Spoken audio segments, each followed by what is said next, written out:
Good evening. My name is Alivia Pinnix. And I'm Elizabeth Leggett. We are seniors and Bonner Scholars at the University of Richmond. Bonner Scholars are students who serve with one nonprofit organization during their 4 years of study.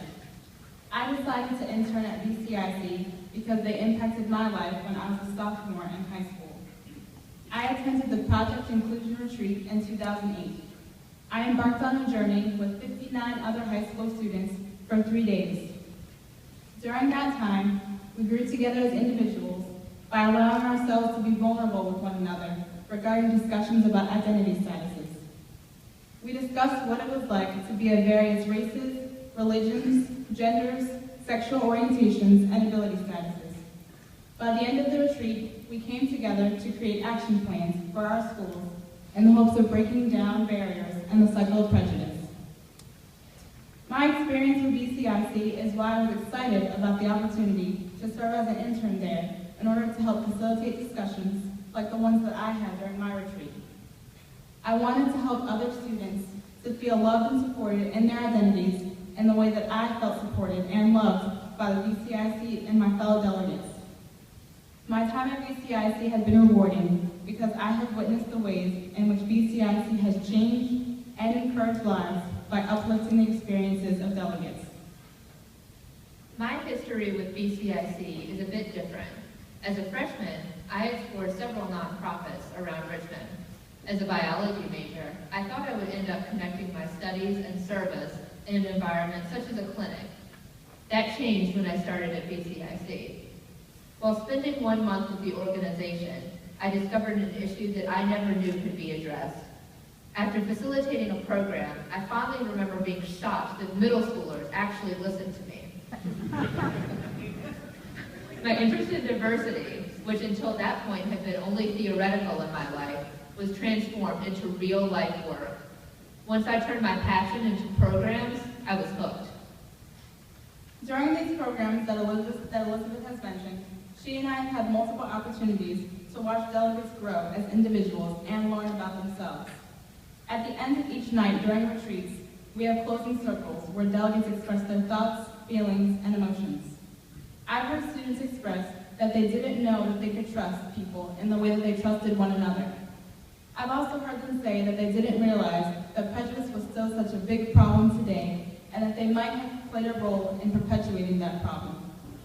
Delegates leave with an understanding that they can be a part of removing prejudice from this world by learning to respect all people with equal amounts of respect. My time at VCIC has also helped me to grow as a person and to learn more about myself. I've learned that I have a greater passion for helping others, particularly youth, than when I realized when first entering college. I began freshman year aspiring to be an attorney, but my personal connections and vulnerable encounters with delegates have encouraged me to consider a career in social work, with a focus on families and juveniles. My heart yearns to connect with the hearts of others on a personal level. VCIC has taught me that my voice matters, and that I can serve as a role model for others. But it has also taught me that each time I allow myself to become more vulnerable, I'm learning to continue to love myself, and I'm grateful to VCIC for that.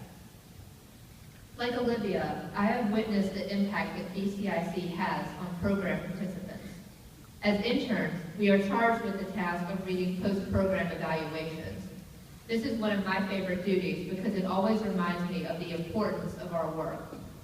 On one recent evaluation, a participant said, quote, "I thought the world hated me, but then I came to this retreat and found happiness again." Some participants in our programs can express parts of themselves that they hide every day. Last year, I watched a student tell other participants about the teasing she faced as a young child for her Muslim heritage. She said that this program was the first time that she could be proud of her religion. She thanked her peers and VCIC for creating a safe space where she finally felt welcome. Although I work as a staff member, I have taken a journey with the delegates to combat prejudice. I have learned that diversity and inclusion are not the same thing, and that I have the power to create a world where all people can feel not only accepted, but celebrated. We could list thousands of reasons why VCIC deserves your support, but we'll just leave you with a few key points. First, The issue of inclusion is relevant to our world today, and to each and every individual, whether they realize it or not. VCIC has taken on the task of starting with individuals in your community. Second, VCIC has successfully retained the support and participation of community members such as yourselves. And finally, Elizabeth and I have given you some examples of how VCIC empowers the lives of young individuals. Thank you for your time and support. We hope that you will remain a part of the VCIC community.